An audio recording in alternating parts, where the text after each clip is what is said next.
What do you have there, Steve? Well, I tell you what, Elizabeth, new controversy over the decision to use taxpayer money to build a Muslim prayer room at Orlando's International Airport. Reverend Franklin Graham posted this on Facebook, quote, "Let's call this what it is, a mosque." How loud do you think the objections would be today if they spent $250,000 in taxpayer money to build a new prayer room exclusively for evangelical Christians or for Jews or Mormons or any other group? Why do Muslims get a preference? Here to talk about this morning, we've got Dr. Jasser, the president of the American Islamic Forum for Democracy, and the chaplain at JFK Airport here in New York City, Father Chris Piasta. Good morning to both of you. Good morning. Good morning, Steve. Now, Zudi, let me start with you. Franklin Graham refers this to this as a mosque because it's going to be used exclusively by Muslims. Do you see it that way? Well, you know, I think definitely the issue here is the symbolism of giving preferential treatment to Muslims, and the question is, what's the deal with the Emirates Airlines? You know, I want my tax monies used equally for all faiths. Is it a mosque? Technically, no. It's a, you know, I just finished coming back from international travel, Malaysia through Indonesia. Even in those airports of Muslim-majority countries, they have prayer areas in Arabic are called musallas, or prayer areas, not mosques. A mosque has to be a separate building owned by Muslims, etc. But bottom line is that's semantics. I understand his frustration. We need to be proportionate and not give Muslims or Islamists preferential treatment. Father Piasta, you don't have a problem with using taxpayer money to build this, do you? Absolutely. I think that I can only commend the Orlando Airport for recognizing the need of the Muslim community to have their own prayer room. We could have spent the money on something else, on restaurants, on nice shops. We recognize spiritual needs. It's great. But, Father, aren't there, for instance, at various airports around the world, there are interfaith prayer rooms? Why not just use that?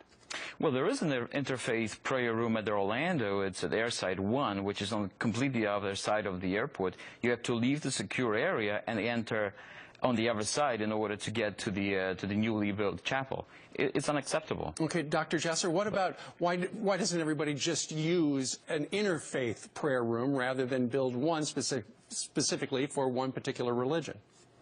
Well, they should, and you know, I think we can't forget the fact that whether it's Jews who need a prayer room from the Orthodox community for 3 times a day, the Sikh, the Hindu community. I mean, at JFK itself, they do have specific faith rooms for Catholics, Protestant, Jews, but those exist together in totality as separate for all faiths. It wasn't first catered to Muslims, and then later, oh, by the way, let's get the Catholic and Protestant ones. So we have to be careful. Symbolism here is very important, and we can't say that, well, just Muslims need preferential treatment because now the Emirates are going to have a direct flight to Dubai, when in fact we have to say that in America we separate mosque or church and state and have an interfaith room. That's really all we need. I use them in airports, and I prayed in the rooms, and I don't care if it's an interfaith room or a Muslim area. Sure. Some airports don't have any rooms, and Muslims have to use a restroom or things like that. So it's great that they would have an interfaith. The big question is whether or not, you know, having something specifically for religion.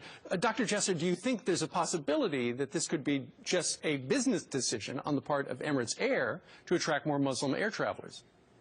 Yeah, and I think it's sort of where the Emirates said, you know, we're one of the world's largest airlines. We're going to come to Orlando, and the airport said, well, we're going to give you a $250,000 area for prayer that your customers will appreciate. Meantime, we sort of forget that we're catering to Islamist interests, and even in their own countries, they don't do that. They have more interfaith prayer areas rather than one that just does that. And sometimes, by bending over backwards, we do things that are even beyond our own cultural norms. Okay, Father Piasta, I'll give you the final word on this. Well, I do see things differently because I work at JFK, and I see how all those different religions intertwine.